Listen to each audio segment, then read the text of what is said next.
First session in the studio. I can't. God knows. Was it that long ago? It was a long time ago. I think the first session was with Beethoven. Oh right, yeah. That was a long time ago now. Puppy.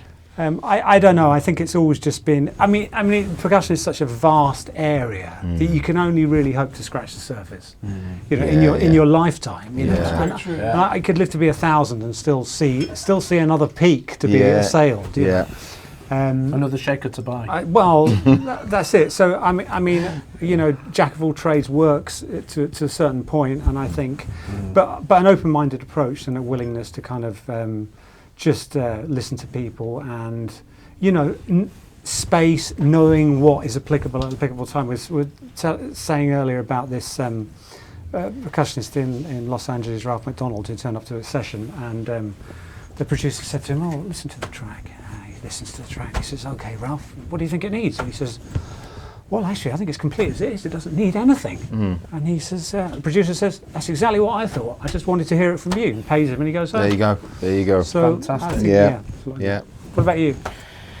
It's funny. It's funny you should say that about Ralph McDonald, because I was lucky enough to work with the late great Phil Ramone, the producer, and he hired. Obviously, he hired him in with doing all the Barbra Streisand and working on with Billy Joel and stuff. And he said that he used to hire Ralph McDonald, and he used to come in and he used to say exactly the same thing. If he didn't need anything on, he would say it doesn't need anything. There's there's no space really. I'm not going to add anything to that track. And I think it's having that discipline. It's leaving your ego at the door as well, and realising that you're only a small cog in a big wheel, you know. Yeah. And a CD release, they wouldn't. The albums I didn't play on. It's true. But what got paid for. What he actually did is even the tracks that he didn't. Apparently, this is what Phil Ramone's told me. Even the tracks that he didn't actually record on, he didn't end up recording on. They would play him the track, and he'd put his headphones on and just play a shaker along with it. And then he'd be listening to the track. He'd never heard it if there was nothing written out or anything. And then he'd stop and he'd go, "Yeah, I feel we can work on it," or "No, there's nothing really more that I can do." It's a good one. I may have even heard that, because I think, just as another little tip, often the way into a tune, I don't know if you guys do I often will do exactly that. I'll probably play a shaker first, I do. just to go through the tune, show them the influence that the shaker could have if it's somebody who doesn't fully understand, and then I'm thinking what could complement. It's a great way. It also sets up your time zone as well. Well, of course, your own little click, you know. Definitely. And you've got something to build on. You know, Absolutely. if you go in there, it's like the Steve Gadd thing where he says he goes into a session and the first thing he, invariably plays is just boom, Gadd, and boom, Gadd, because you've got something to build on. You've got somewhere to go. Exactly, and it takes confidence to do that. Yeah, it does. It takes a little bit of time. Because if you just met the people. Yeah. I think you have to see it abstract, though. You see it outside of your, without your personality involved. Absolutely, egoless. That's why I said the sound module, because it becomes like an abstract thing. Yeah. If you think of yourself like that, no, it's true. You know, press my buttons. Yeah. And again, if you remember that it's about a piece of music, not you. That's true. You know, that's a biggie, isn't it? You know, and I definitely made those mistakes when I was much younger. I kept trying to. Just heard a great record by one of my heroes, any of the people we've all mentioned, the great percussionists are going, "I want to do that on this." Didn't really have the same facility, so I'm trying to cram it on, and a few very nice, polite producers would go, "Let's just, learning quickly and realising it's okay." Like I said earlier, just a tambourine here on this chorus will suffice, it's cool. And when you start to understand that and then take pride in that and be confident and make that feel really good. It takes experience, though, doesn't it, to get to that stage? It does. Because you're there in the studio with a load of people looking through expecting a window at you. Magic, and you're like, "Oh, what do I do?" But the whole track with the bell on the last note. That takes confidence. Yeah, exactly. As much as the schooling thing's involved as well. I mean, you listen to, a lot of the reggae artists, and you listen to their percussionists. Absolutely. You think about, we're talking about gear, and those are the creative, for me, being able to play grooves out, play bottles, play, those little, it's like we're jamming, we're just dead easy, like that. But you take the little out of it. Yeah, it's like a little guitar riff. It's a different, and that's so much part of the song. As our roles of percussionists, it's about, when it's when he went in and heard that track and he just thought, I'm going to put this on, and then everybody went, wow, that sounds amazing. Can you do that every 4 bars? And he was like, yeah, all right. Yeah, no worries. But the confidence. Got 2 teaspoons and a bottle.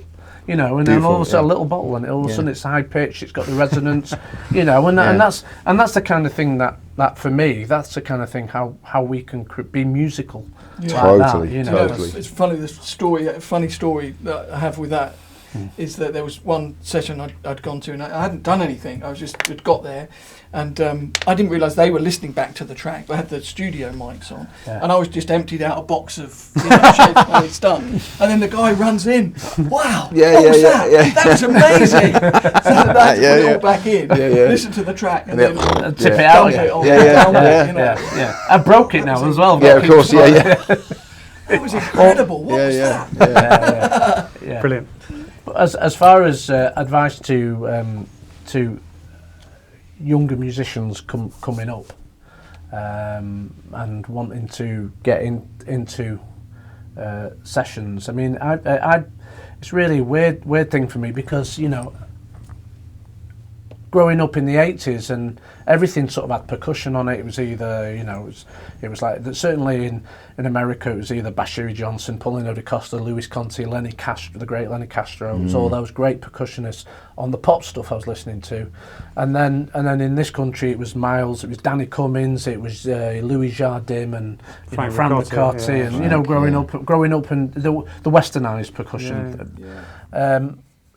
I feel a bit sorry for the younger, because everybody there was. I believe I wasn't really around in the 80s, believe it or not, but I was growing up, and so it was like there was a lot more work. Yeah. Then I believe, like sessions and because obviously I'm from Manchester. You're based obviously in London. You would have been around and seen some more of the sessions in London. I think it's just technology, isn't it? As technology's come along and. People now have the ability, producers have the ability to do everything. Yes. So why don't they? And they just don't pay everybody. They kind of just keep. I think it's also a lack of almost like music education. Of course, yeah. Because they just want the flavour of something, and then they can stick a loop on out of Apple loops or whatever of this or that. Yeah. And that's job done. Yeah. So I think it's for percussionists to make their own world now. I think that. The idea of being, in the West, if you look at percussion as a whole across the world, it's only really here in the West that percussion's a bit part player. Yeah. You go to Africa, you go to India, you go to the whole of Latin America, Japan. Yeah, North Africa. Really the majority of the world, percussion is the thing, the voice of the people. So we're kind of a little bit disenfranchised with percussion in the West in a way, if our focus is. On the pop area and what is popular music, but of course now we're in the age where we can see everything's there available to see. So I think we have to make our own world, make our own world and future out of it. But you're right in saying it's disappointing in a way that there aren't so many kind of role models like people that you mentioned that are around now in with such proliferation. Yeah. Obviously, there's a lot of there's a lot of great players, and obviously they I know some great players that have tried to do things in London and it's not really worked out for them, so they've gone to the West End or they're so they're getting a regular income and because there's not enough sessions and it's obviously probably around that time there was a lot of the bands that were out in the charts all had. Record deals and quite big advances, big record deals, and they could afford to start paying session musicians to come in like that. But obviously now, with all those, nobody giving out big record deals anymore. Yeah, but by the same token, I think there's never been a better time for music. There's so much music out there, and it's not so elitist. For hearing it, for accessing and it's not so elitist. If you've got an idea and you're you've got no way into the business. You can come up with something, have it released, get people interested in it. Totally. And I think that's a great thing. That's a great thing. That's counterbalanced with it free at source, though. So that is a problem, of course. Generation of course it does. Potential for young players to develop. earn in the industry. Yeah, so it's it'd be interesting to see in 30 or 40 years' time what opportunities there are for music makers generally because. perhaps that's always going to be a problem for younger people, how they kind of live while they're trying to establish themselves as musicians, and get to a point where they're going to earn a living. But that was the same, when we were young. Yeah, I was going to say, I shudder to think. Was it not? I mean, it was, But there's more opportunity then than. I mean, I think what you said earlier, the versatility, I think, is a really important thing, and I think that's really more important now than it ever was. That probably wasn't so important when we started. No, I think you're right. Yeah. But now it's like super important. So I think to make a good living as an up and coming player, you've got to be versatile and really prepared to adapt to rapid change. More rapid change than we either saw. Get really good at another instrument. So maybe if you're a drummer, we could play any instrument, but possibly the logical thing is to play bass. And I know there are a lot of great drummers who play great bass.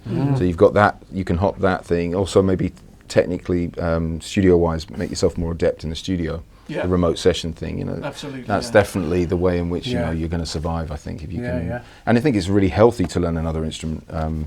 Again, understanding what's happening over the other side of the room, either the guitarist, the bass player, the singer. Sing a song. I forced myself to it wasn't really a song, but I forced myself to sing something. To just put myself in the studio and go, right, I've got to deliver a performance, as poor as it was, so that I could just understand what the singer's doing. And I, I'm amazed I didn't do it sooner. With that as well is that for me, when I started performing with tabla, it was such a different thing, because before I'd been behind the drum set. And then suddenly there's nothing in the way. And I would like the exposed. Well, it was just that much harder to go on stage and perform because there's nothing in front of you. Totally, and it's interesting to know that a singer will feel like that. It really does. Or even a bass player. Or whatever. No, I totally agree with that. That's it. You've got to leave that in. But technology has given people the ability to do that. There are now quite a lot of drummers and percussionists who do solo shows and do triggering to visuals and lighting changes and all the rest of it. And that can only be a good thing as well. Absolutely. Circumvent the being part of a band thing and be a mobile unit on your own and only be responsible for yourself and do your own product. There seems to be a lot more live shows as well. Seems to be a lot more of the older bands going back out live. There seems to be a lot of that. I mean, I was lucky enough to do some shows with Imagination, with Mel Gaynor, on drums, and who was one of my idols, and it's great to play with him. So a lot of the older bands, like Sister Sledge, Imagination, and to get to play with them, because before years back in the late 90s, I would never have even dreamt that I would be playing with those bands. And how it's changed, how it's completely changed the music. All the older bands like you with ABC. Was touring with ABC, still touring, which is amazing. What was it? But as far as social media is concerned, and about being able to put things out and how you can put yourself across as an artist, I know Pete does a great job. He's a lot more on it than I am, and we are. Maybe we need to be more proactive in that role. Pete's fantastic at that. Obviously, Ash Soane's fantastic at that. That he inspires me when I watch his videos, because they're really musical. Watching what he puts out. They're really, really musical. And on the conga side, is it Eric Perez? Yeah, Eric Perez. Eric Perez is fantastic. He does 2 a week or something, doesn't he? Yeah, he does like 2 a week tuitional, and they're also. He's got a great personality. It comes across. He delivers it so well. That's really, really good. They're the kind of things that I would look that inspire me, modern wise. As opposed to seeing people playing drums and percussion 100 miles an hour. And just showing the chops off. It's really about. It still has to have that musicality. And it's the spirit as well. You're getting inside someone's spirit. I think that's what, if you go back to, Nana Vasconcelos, for example, and Airto and all these players, it's obviously they've got great skills and abilities and everything, but it's that spirit that comes out in there. They've got big personalities. 100%, sure. I remember listening to a Weather Report record, and Bobby Thomas did just one slap on the conga at a particular point in the tune, and it blew me away for so long. I've been literally on loop listening to this thing going, why would he do that there? Why does that feel so good? And that was a real education for me. Not all the other things he could do, but just just at the right point in this tune. It's amazing because I remember listening to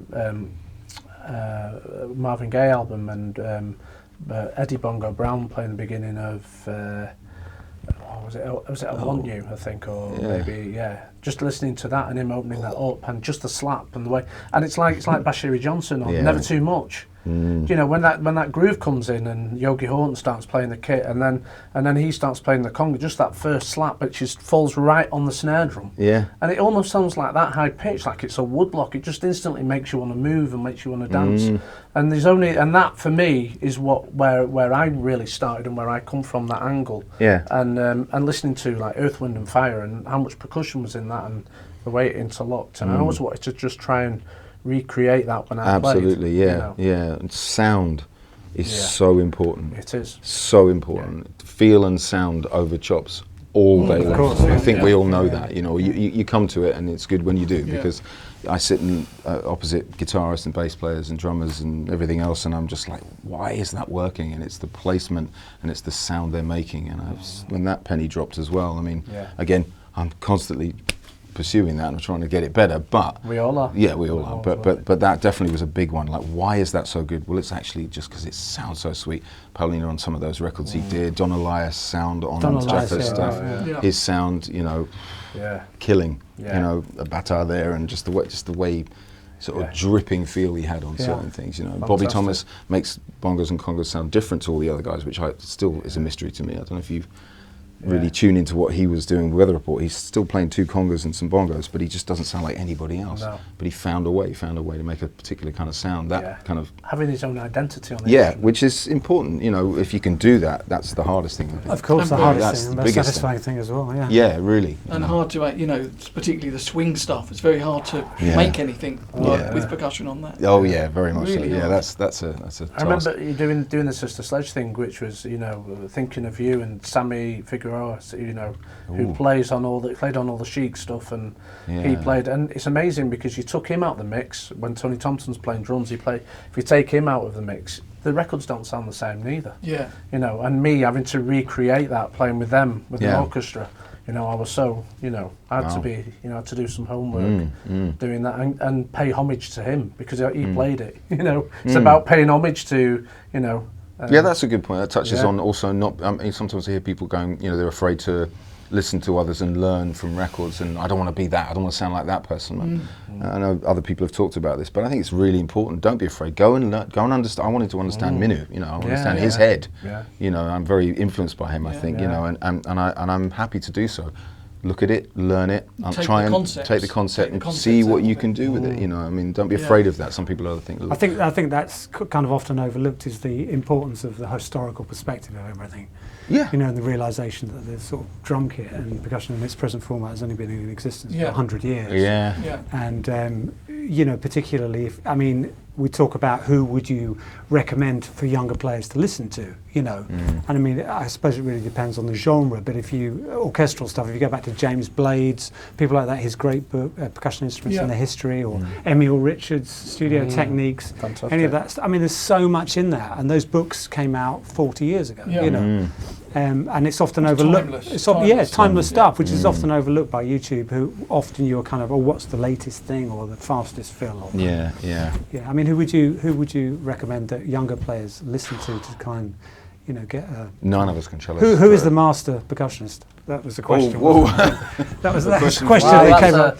That's I think. I don't think you can nail it down to one. No, you can't. Of course. You know, I think it's down to who influences you. You know. Yeah, like what music do you want to make? Where do you want to go on your journey? And I think then recognise the people that have gone there before. You know, and yeah, well, that's certainly what I did. I mean, but there's some obscure things. I was trying to remember earlier. There's a Bill Withers record called Adjustments, which was just a really big record for me. It was kind of an obscure one of his, but it's a really nice sounding record, and I cannot remember the name of the percussionist, but I learnt many years later, I've told a few friends this one, that I thought it was one conga player, but it was actually two, but I learnt to play the two parts. Yeah, fantastic. You know, I was like, I don't understand this. I mean, obviously it was an abbreviation, but I was like, that's such a great groove, but I was just like befuddled by it for months and months and months, but I just obsessively found a way eventually to to learn that part, and actually it was all back to front. It was completely different and wrong, and it was actually 2 people that did it. But it was your version. But it was my version, exactly. and I learned something. Of course, that's the valuable that's thing, and that's an old record, you know. I can more talk about influences. Minu's a massive influence for me. Bobby Thomas, Badrina, Alex Acuna. A lot of the records that Alex did, obviously playing with Weather Report, and then all the pop stuff, Al Jarreau. I couldn't really pick one person. I mean, there's so many. There's obviously all the Puerto Ricans and Cubans, Richie Flores, Giovanni, just mind-blowing conga technique. But for me, I was listening to jazz and world music, and so there's djembes, there's udus, there's everything, there's every kind of instrument. So it's quite hard for me to pick it up. But I was thinking about it. I think None of Us Can Cellus was the most exotic percussionist I'd heard when I first started. That certain records my dad was playing, I was going, what the hell is that? What is he playing? And why is it feeling that way? And the soundscaping and the mystery of where, like you said much earlier about somebody might just hit a bell at a certain point and it takes you to Bali. Exactly, and you're like, again, I'd listen to Weather Report obsessively, and it would take me outside of myself and take me to another country and an exotic place I'd never heard, or even another planet. But it was the percussion. It was Badrina and Alex and all those guys. The little things they were doing, the little world influences, the little flavors, getting your mind active. Yeah, but I agree. I don't necessarily think there's just great exponents at certain instruments. But people who've got great voices and played on great records were the ones that really inspired me. And Nana, all the ECM stuff, that blew my mind. So he was Bush Dance. His own albums. Changed the direction of stuff as well. You know, people who. Yeah. I mean, for me, Colin Walcott. With Oregon. Amazing. Who was, you never would say he was a technical player at No. all. No. But he had all these things that he brought in. Probably the first real proper world hybrid player there was. You know? I totally agree with that. And then obviously, Trelock following Trelock, on from of course. John Bergamo, who was for me the pioneer. Yeah, he was with frame drums before Glenn Velez, But then obviously Glenn Velez, Lane Redmond, and all the people that followed on. And Mickey Hart has done a lot with Mickey them Hart, as well. But still, he's put projects together. He's really together in that world. And then with the Indian thing, Harry Shankar was a great Kanjira player. Kanjira player, sorry. Zaki, the amazing tabla player. Of course, Just all these incredible players. And at the moment, Zohar Fresco. I don't know if you've seen Zohar Fresco. No, the name. Framed on player. Ridiculous. Just totally mind-blowing. Wow. So I didn't really come out of the Latin thing so much. No. The Latin jazz I came out of the world kind of Indian thing, which was slightly different. What influences for you? I think all of the above. I did get into a lot of stuff that James Blades did, Nigel Shipway, Emil Richards, more percussive kind of pop players. Danny Cummings was the guy to be when you were a teenager. He was the guy who had all the gigs. How do you get a major pop gig? And get it off Danny. Bring him. Danny, I got me better than Daddy. How to do that? But I think, I'm just trying to learn from lots of different people, try and see what they had in their palette of sounds, really, and take bits from everybody and try and make it your own. That's key, isn't it? Really? That's what I still try and do. I'm still learning, still developing, and life isn't long enough. No. Yeah. And there's too, any there's too much to standout do. players for you that? Really? Certainly as a pop thing, when I was a kid, I was really into Queen, I was really into Buddy Rich stuff, I was really into Stuart Copeland. As regards tabla was, yourself, Zakir Hussain, certainly his father. Yeah. You mentioned Harry Shankar is the standout Kanjira player. I think everybody agrees on that. Yeah. Minusunelo for his udu playing, and Anna Vasconcelos for his berimbau and his kashishi stuff. And his voice as well. His voice stuff. His ability to kind of mesmerise and own the room as a solo performer, and even own a town square with 1,000 people in it. And get them all interacting. I mean, the list is. I'm sure I've missed off a lot of people, but yes. And you? Well, how long have we got? No, same. Danny Cummings in this country, certainly. Danny doing Cummings. Doing an interview with Danny. Yeah, definitely doing an interview with Danny. He's busy with Mark Knopfler at the moment, I think. Pete, obviously, yourself, who I've known for you're only 28, aren't you?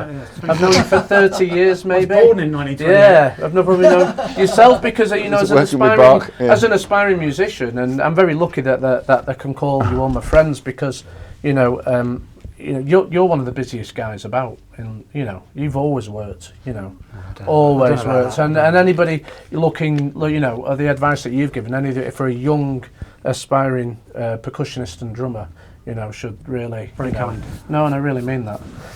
But yourself, obviously, Carl van den Bosch. Carl, who's fantastic and a lovely man, even though he supports Tottenham. Carlos Edwards, who supports Chelsea, so we don't forget about that. But he's a lovely guy. And then, and obviously, there are so many who feel very privileged to be here because there's so many great percussionists in the UK. And it's great that we get a chance to have a talk. So they need to have a mention as well. Also, Satin, of course, Satin, Satin, everybody, of course, Will, yeah, of course, lovely, up and coming, up and coming. Yeah. I mean, fantastic, yeah. Ridiculous, and very blessed to call him a friend. America, the great Louis Conte, who's always been my idol. Bashiri Johnson, who just makes things, who just is ridiculous on track. Paulino da Costa, and of course the great Sammy Figueroa, Lenny Castro. How can you forget Lenny?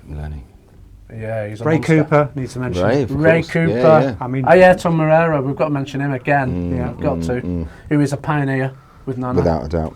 And those, everybody. Sorry if we've missed anybody out. There's too many, aren't there? There is too many. Yeah. But isn't that Mungo brilliant? Jackson.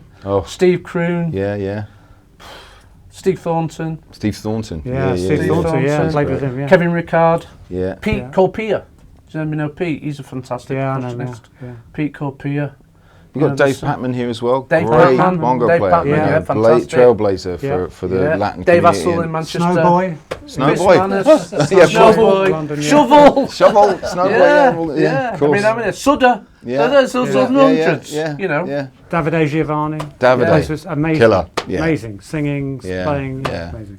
I mean, where do we stop? I mean, really, what we should do is just put tribute on your track on your album. They're all on pretty there. much, yeah. They're basically all listed on there. So yeah. big shout out to Miles's album. Listen to Tribute, the last one.